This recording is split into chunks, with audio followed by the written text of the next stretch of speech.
आज नहीं अब कल मनाई जाएगी। ऐसी बातें आपने बहुत सुनी होंगी। बताया गया था कि अमुक तारीख से रमजान का महीना शुरू हो जाएगा, लेकिन चांद नहीं दिखा तो महीना शुरू ही नहीं हुआ। चांद धोखा दे गया।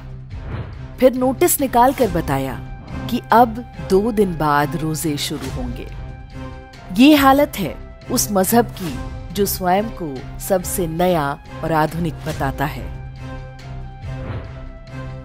ये कहानी हर साल की है। रमजान की 29वीं तारीख के बाद से ही वो आसमान में ताकने लगते हैं। चांद कब नजर आएगा, ईद कब मनाएंगे। कोई छतों पर चढ़ा दूरबीन से आसमान में झांकता है तो कोई पूछता है कि सऊदी अरब में चांद दिखा या नहीं। कुछ देशों में तो सरकारें मौलवियों को हवाई जहाज से आसमान में भेजती हैं ताकि चांद को खोज निकालें। इस चक्कर में हर साल ईद की तारीख 1-2 दिन आगे पीछे करनी पड़ती है। उधर हिंदू पंचांग वाले हर साल पहले से ही छाप देते हैं कि रमजान किस दिन आरंभ होगा और ईद की छुट्टी किस दिन होगी। उनको पता है कि प्रतिपदा के दिन चांद किसी हाल में नहीं दिखेगा, चाहे मौलाना रात भर दूरबीन लगाकर लाल बुझक्कड़ी करते रहें। 1000 साल पहले भी ईद का चांद कितने बजकर कितने मिनट पर दिखा था, किसी भी मंदिर के पुजारी या ज्योतिषी से पूछ लीजिए, 2 मिनट में जोड़ घटाकर बता देगा। माना कि आपका मजहब बाहर से आया है, वो आक्रमणकारी थे, हुकूमत करने आए थे, लेकिन अब तो आप आ चुके हैं। इसी देश के कुछ लोग इतना कुछ जानते हैं तो आप हर साल ये कष्ट क्यों उठा रहे हैं? तलवार से डरकर अपने पूर्वजों का धर्म छोड़ा था। पंचांग छोड़ने को किसने बोला?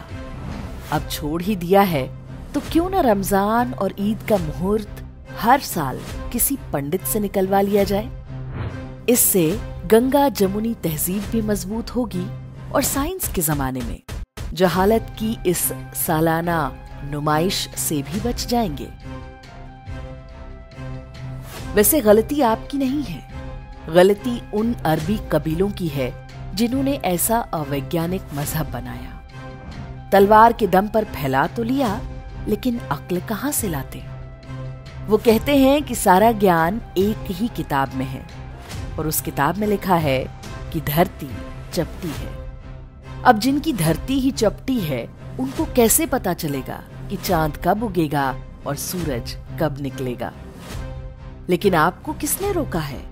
ये देश आपके पूर्वजों का है तो पंचांग भी आपके पूर्वजों का ही है। स्वयं पर गर्व कीजिए कि आप उस सनातन संस्कृति का हिस्सा हैं जो 10,000 साल से चांद सूरज ही नहीं, तारों तक के उगने और अस्त होने की गणना रखती रही है, जिसके दिन घड़ी की सुई के हिसाब से प्रारंभ और समाप्त नहीं होते, बल्कि प्रकृति के नियमों पर आधारित हैं। ये संस्कृति कहती है, असतो मा सद्गमय, असत्य से सत्य की ओर चलो।